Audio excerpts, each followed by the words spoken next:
नमस्कार साथियों। आज की इस वीडियो में अपन बात करेंगे मानगढ़ धाम के बारे में। साथियों, हर वर्ष की भांति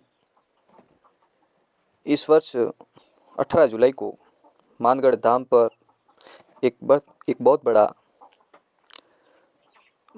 सम्मेलन होने जा रहा है, जो कि आदिवासी महासम्मेलन। साथियों, इस सम्मेलन में आप सभी जरूर पधारें। तो साथियों, अपन बात करते हैं मानगढ़ धाम के, किस तरीके से मानगढ़ धाम का नाम पड़ा और मानगढ़ का जो हत्याकांड हुआ वहाँ पे किस तरीके से जो सारी रणनीति रही, अपने कितने लोगों को मौत के घाट उतार दिया। इसके विषय में मैं आपके सामने इस वीडियो को पेश करूँगा और इसके साथ आप अंत तक बने रहिए ताकि मानगढ़ धाम के विषय में आपको संपूर्ण जानकारी स्टेप बाय स्टेप मिले। तो साथियों, राजस्थान का जलियांवाला बाग के नाम से जाना जाने वाला जो मानगढ़ का जो हत्याकांड है वो है। साथियों, भारतीय स्वतंत्रता संग्राम में 17 नवंबर 1913 को ब्रिटिश राज ने वर्तमान राज्य राजस्थान की मानगढ़ पहाड़ियों में गोविंद गुरु बंजारा के हजारों भील तथा बंजारा आदिवासी अनुयायियों की गोली बरसाकर हत्या कर दी। इसे जलियांवाला बाग भी कहा जाता है। साथियों, आप समझ सकते हैं कि मानगढ़ धाम अपने जो आदिवासियों की जो एक शहादत भूमि है, जिसके ऊपर 1500 लोगों के आसपास अपने आदिवासी भाइयों की मौत कर दी गई थी ब्रिटिश सरकार ने। तो साथियों, इस वीडियो के अंत तक आप बने रहिए, मैं इसके विषय में संपूर्ण जानकारी आपके सामने पेश करूंगा। मानगढ़ राजस्थान में बांसवाड़ा जिले का एक पहाड़ी क्षेत्र है, जो कि यह मध्य प्रदेश और गुजरात की सीमा भी लगती है। मतलब कुल मिला के अपने जो 3 स्टेट की जो सीमाएँ हैं वो लगती है, जैसे राजस्थान, गुजरात और मध्य प्रदेश। इसके साथ भी सारा जो क्षेत्र है वो अपने आदिवासी बहुल्य क्षेत्र है। यहाँ मुख्य रूप से भील, बंजारा आदिवासी समुदाय के लोग रहते हैं। स्थानीय सामंत, रजवाड़े तथा अंग्रेज इनकी अशिक्षा और सरलता तथा गरीबी का लाभ उठाकर इनका शोषण करते रहे। मतलब अपने गरीबों का अपना शोषण करते रहे, अपन अशिक्षा और जो मतलब गरीबी और सरलता और इसका लाभ उठाकर ये जो शोषण करते रहे। इनमें फैली कुरीतियाँ तथा अंधभक्त और परंपराओं को मिटाने के लिए गोविंद गुरु बंजारा के नेतृत्व में एक बड़ा सामाजिक एवं आध्यात्मिक आंदोलन शुरू हुआ, जिसे भगत आंदोलन कहते हैं।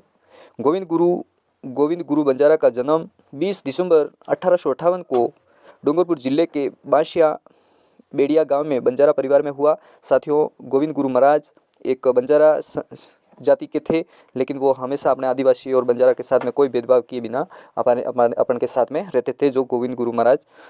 ठीक है साथियों, जो कि मतलब डूंगरपुर जिले के बांसिया गांव के बेड़िया गांव में रहते थे। तो उन्होंने भगत आंदोलन 1890 के दशक में शुरू किया। आंदोलन में अग्नि को प्रतीक माना। मतलब साथियों, जो अग्नि को जो आग है उनको प्रतीक मानकर उन अनुयायियों को अग्नि के समक्ष खड़े होकर धूनी करना होता था। मतलब जो अपन इस वक्त धूनी जो जलाते हैं, जो नारियल और घी की जो पूजा पाठ करते हैं, इस तरीके से उन्होंने अग्नि को प्रतीक मानकर उन्होंने एक कसम खाई थी। इस तरीके से मतलब जो उनका जो एक यज्ञ चलता था, ठीक है, तो उसके समक्ष खड़े होकर धूनी करना होता था। 1883 में उन्होंने शम सभा की स्थापना की। इसके द्वारा उन्होंने शराब, मांस, चोरी, व्यभिचार आदि से दूर रहने की बात करते थे। परिश्रम कर सादा जीवन जीने, प्रतिदिन स्नान, यज्ञ, कीर्तन करने और विद्यालय स्थापित कर बच्चों को पढ़ाने, अपने झगड़े पंचायत में सुलझाने, अन्याय न सहने, अंग्रेजों के पिट्टू जागीरदारों को लगान न देने, बेगार न करने तथा विदेशी वस्तुओं का बहिष्कार कर स्वदेशी का प्रयोग करने जैसे सूत्रों को गांव-गांव में प्रसार करना इनका महत्वपूर्ण कार्य था गोविंद गुरु महाराज का। कुछ ही समय में लाखों लोगों उनके भक्त बन गए। मतलब एक इतने अच्छे महाराज थे जो कुछ समय में उनका जो इतना जो जिस तरीके से हमारे जो राजकुमार जी रोथ है, इस तरीके से लोग सहने वाले, इस तरीके से गोविंद गुरु महाराज को इतने लोग सहने लगे। और प्रतिवर्ष मार्गशीर्ष पूर्णिमा को सभा का वार्षिक मेला होता था, जिसमें लोग हवन करते हुए घी और नारियल की आहुति देते हुए लोग हाथ में घी और बर्तन तथा कंधे पर अपने परंपरागत शस्त्र लेकर आते थे। मेले में सामाजिक तथा राजनीतिक समस्या की चर्चा भी होती थी। इससे वागड़ का यह वनवासी क्षेत्र धीरे धीरे ब्रिटिश सरकार तथा स्थानीय सामंतों के विरोध की आग में सुलगने लगा। मतलब कुल मिला के आप समझ सकते साथियों कि जो गोविंद गुरु महाराज का जो मतलब कुल मिला के आप समझ सकते हैं कि जो आंदोलन था, एक मतलब अपने गरीबों को अपना अधिकार और अच्छे पढ़ाई लिखाई करना, झूठ ना बोलना, इस तरीके का जो आंदोलन था, मतलब कुल मिला के, और अपने जो शिक्षा को बढ़ावा देना, इस तरीके का जो कार्य कर रहे थे, तो वो अंग्रेज़ों को उनको सही नहीं लगा और उनको मतलब कुल मिला के उनके खिलाफ उनको लगा कि ये हमारा जो है हम उससे नहीं जीत पाएंगे। और इस तरीके से 17 नवंबर 1913 को मार्गशीर्ष पूर्णिमा को मानगढ़ की पहाड़ियों पर वार्षिक मेला होने वाला था।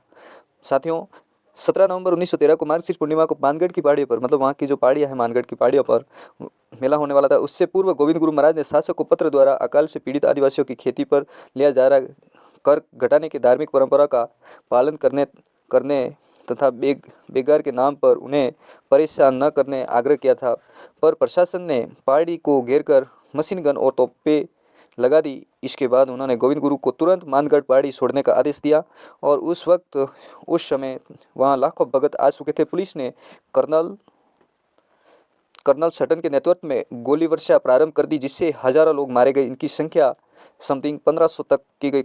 साथियों आप समझ सकते हैं कि हमारे जो आदिवासी भाई वहाँ पर 1500 के आसपास मारे गए। पुलिस ने गोविंद गुरु बंजारा को गिरफ्तार कर पहले फांसी और फिर आजीवन कारावास दिया सजा दी। 1923 में जेल से मुक्त होकर वो भील सेवा सदन जालोदा के माध्यम से लोक सेवा विभिन्न कार्य करते रहे। 30 अक्टूबर 1931 को ग्राम कंबोई गुजरात में उनका देहांत हुआ। प्रतिवर्ष मार्गशीर्ष पूर्णिमा को वहां बनी उनकी समाधि पर आकर लाखों लोग उन्हें श्रद्धा सुमन अर्पित करते हैं। तो साथियों आप समझ सकते हैं कि जो हमारा जो मानगढ़ धाम है वो एक हमारे आदिवासी भाइयों का और एक ऐसा स्थान है जहाँ पे हमारे 1500 आदिवासी भाई मारे गए। इसी तरीके से मानगढ़ धाम एक सबसे बड़ा और नरसंहार के नाम से जाना जाता है। तो साथियों आप समझ गए हैं कि मानगढ़ धाम एक हमारा जो भील प्रदेश का जो एक जिसको राजधानी कहा जाता है मानगढ़ धाम। तो 3 स्टेट के जो वहाँ पे लोग सीमा लगती है वहाँ के लोग, तो तमाम सारे लोग वहाँ पे केंद्र बिंदु मानकर वहाँ पे आते हैं। और हमारा जो पूरा आदिवासी बाहुल्य क्षेत्र है, तो वहाँ पे एक मतलब हमारा जो गोविंद गुरु महाराज को उनको याद करने, उनकी जीवनी को हमेशा बरकरार रखने के लिए हमारे मानगढ़ धाम पर अनेक राज्य यानी पूरे देश के आदिवासी लोग वहाँ पे एकत्रित होते हैं। तो आप सभी से अनुरोध है कि आप भी अपना अमूल्य समय निकालकर 18 जुलाई को मानगढ़ धाम पहुँचे और मानगढ़ धाम का दर्शन करें। और आपको लाख लाख जोहार। और आप अपने संवैधानिक तरीके से आए और परंपरागत वस्त्र धारण करें और मतलब कुछ हथियार वगैरह आपको नहीं लाना है। तो इस तरीके से आपको पधारना है। तो जय जोहार, जय भील प्रदेश।